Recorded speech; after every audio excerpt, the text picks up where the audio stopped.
Jess. Thanks for coming back to my channel. I have been waiting to make this video for 1 month. And finally I'm here. I didn't want to play with the products that I will mention in this video because I wanted this video to be kind of like first impression and also review, but they are so pretty that I couldn't hold myself. Which is okay, I think, because I wasn't able to use all of the products while doing this makeup. So using the other products beforehand gave me the possibility to speak about them too. So without further ado, let's start. Since I'm new to this, it wasn't easy to get the right shots for the products, but I will try to get better at it.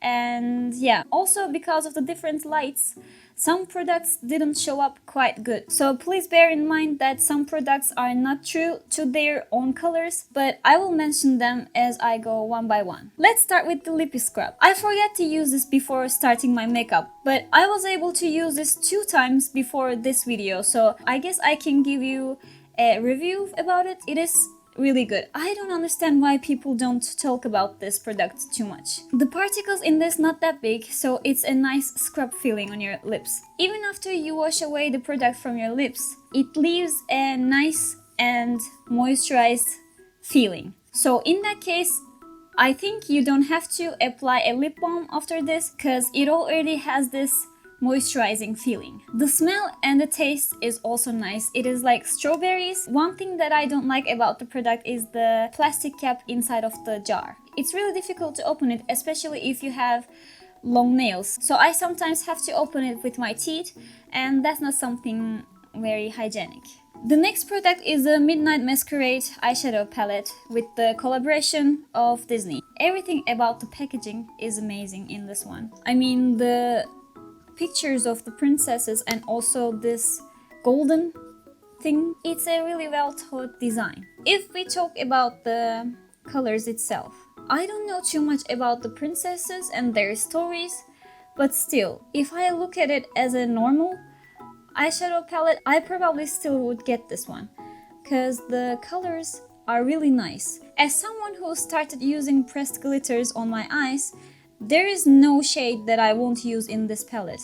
But for the people that doesn't prefer using pressed glitters on their eyes, I can see that these 2 pressed pigments can be a little bit off-putting for them. Although I didn't try all of the shades, as far as the swatching goes, this Merryweather color looks a little bit tricky to use because even with finger I experience some patchiness.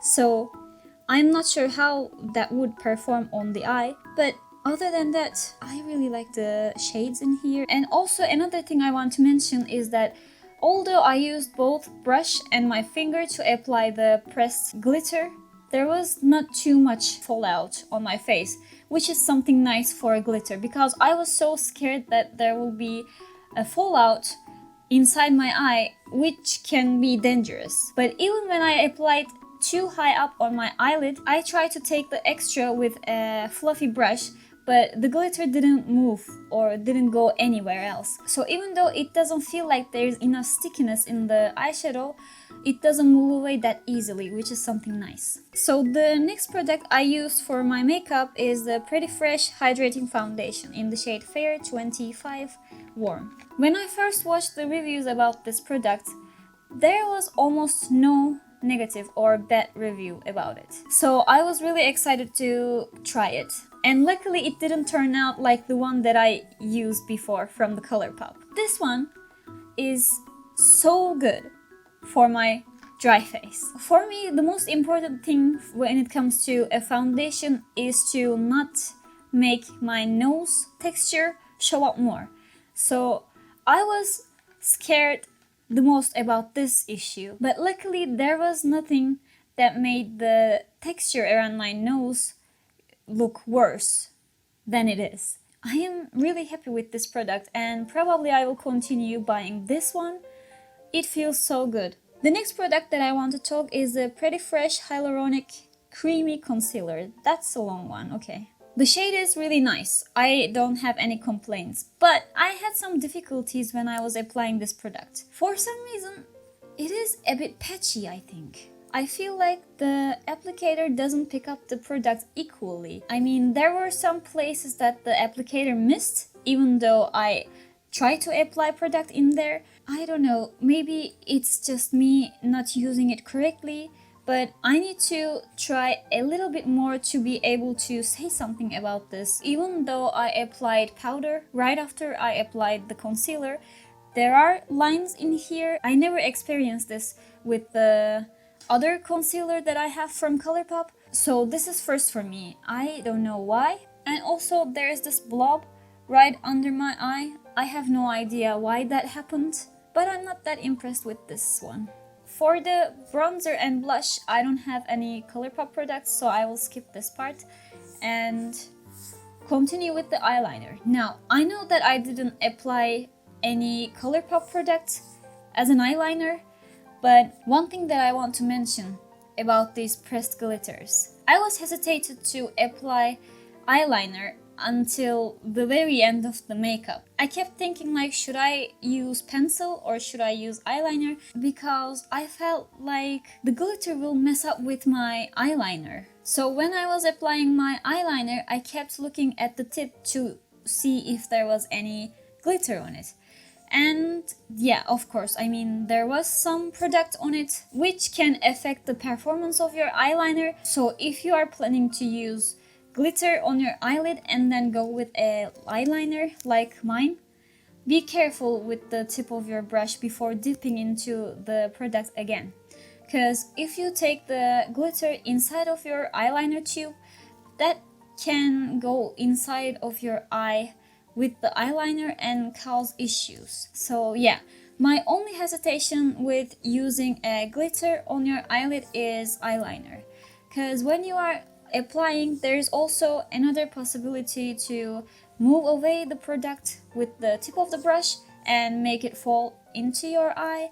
So yeah, that was a bit scary, to be honest. But if you are careful enough, I guess that's not a big problem. And for the lips, at first I tried the Luxe Velvet in the shade Air Kiss, but that didn't feel like it was a right match. So I went with the Ultra Blotted Lip in the shade Sleepy Eyes. First of all, I try my best to stay away from my other Colourpop products. I tried so hard to not use Zuma for this look. I still feel like it would be a better match for this makeup, but I just wanted to use the new products that I got, so I used this one instead. The color of this one is really nice too. I mean, I like Colourpop's Ultra Blotted Lip, so yeah.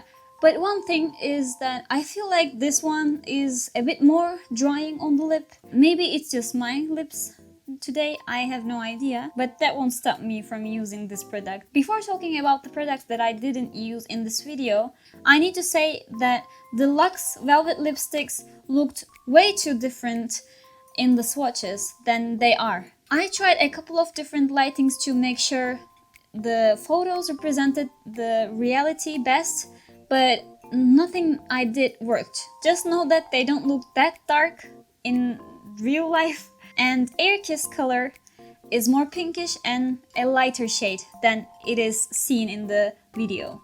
Let's talk about the eyeshadow palettes. All That eyeshadow palette. Let's talk about this one. I feel like this is my most liked product in this whole. I don't know why no one speaks about this product more. I mean, I didn't see anyone speaking about it. I don't know, maybe it's just me. In their website, it says that it is a bestseller, but I feel like there should be more videos about this product. The colors and everything about this palette is so nice. I don't have any complaints about this palette except of this whitish eyeshadow. I mean, there is no glitter or shimmers in it, so I don't know how to use this color. I mean, tell me, how do you use white colors for eye makeup? I am a bit confused about this color, but other than that, yeah, it's a nice palette. I believe this is a pressed glitter, but it doesn't say anything about the colors in here. Oh wait, is it saying anything? Please me. not intended for use in the immediate eye area, and also uncensored. So, wait, but they don't say it for this color.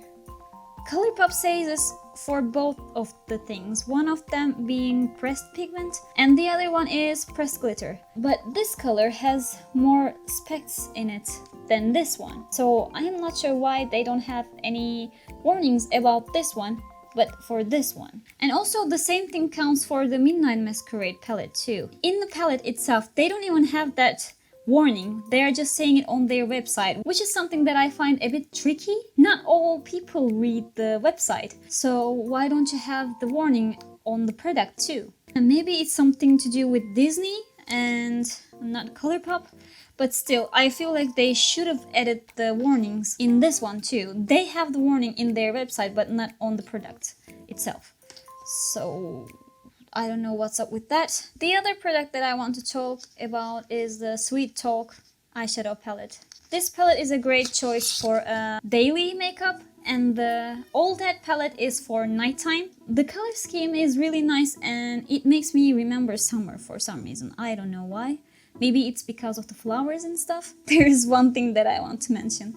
This packaging is trippy. If you look at the inside of this for a long time, it makes your eyes weird. I mean, I don't know what's with that, but I heard someone talking about this before I got the product, and I was like, how is that possible?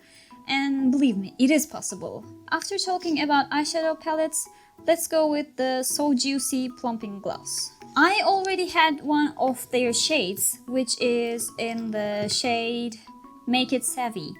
And this one is in the shade Dress Code. This So Juicy line is a really nice range when you want a little bit of moisturizing feeling and also have that shine on your lips. When I don't want something glittery but still want to have a shine, this is the line that I prefer. The other product is the Ultra Glossy Lip in the shade Champagne Mommy. The color is really nice, but one thing that I don't like about this one, I mean, you will realize when I'm applying it to my arm to be able to do swatches, but the applicator with these ones are off. It's the same issue with the Frozen one too. They changed the applicator with the changing of the line. I don't know what they changed, but there was something new with these products, so I don't know. For some reason, they thought this applicator was a better choice, but it isn't. Normally, they had this fluffy applicator with their glossy lips, and for some reason, they changed it. And now, it makes the product look streaky. Also, there is something so hard in the middle of this applicator that it hurts my lips. It's not a comfortable and pleasant experience. I wish they didn't change the applicator. That's the only thing that puts me off from applying this. I hope they will listen to their customers and change the applicator again, because that's really not it, no. I'm not sure if you can wear this product without wearing any lip colors, but yeah, I'm just a fan of Frozen and I wanted to get this product. The packaging is so amazing. And the last two products are the lipstick in the shade Infinite Best Matte X. So this Matte X formula was the last formula they added to their lipstick collection, I guess. So I wanted to try this, and this one, I didn't try it on my lips, but as far as I can tell from the swatches, it feels really soft even though it looks matte. But I can tell that it's not smudge proof or anything, but still, if you want to have that matte lips and don't want the feeling of dry lips, I feel like this Matte X formula is a really good choice. And the last product is the BFF liquid liner. Now I am in the search for true red eyeliner and it seems like I won't be able to find it. I talked about my NYX eyeliner problems and color not being true red, and I got this product in the hopes that I will finally find the true red color, but this one isn't red either and I don't know what to do now. Still, I feel like this product is better than the NYX one. Where can I find that true red? The tip of it is nice to have that sharp eyeliner, but I feel like this product will dry out quickly, so I will update you about the longevity of this one. And yeah, I guess these were all the things that I wanted to talk about. Don't forget to share your thoughts with me about the makeup that I did and also the products that I shared with you. If you did, don't forget to leave a like and subscribe to my channel as it helps me a lot. Thank you so much for watching. See you in the next one.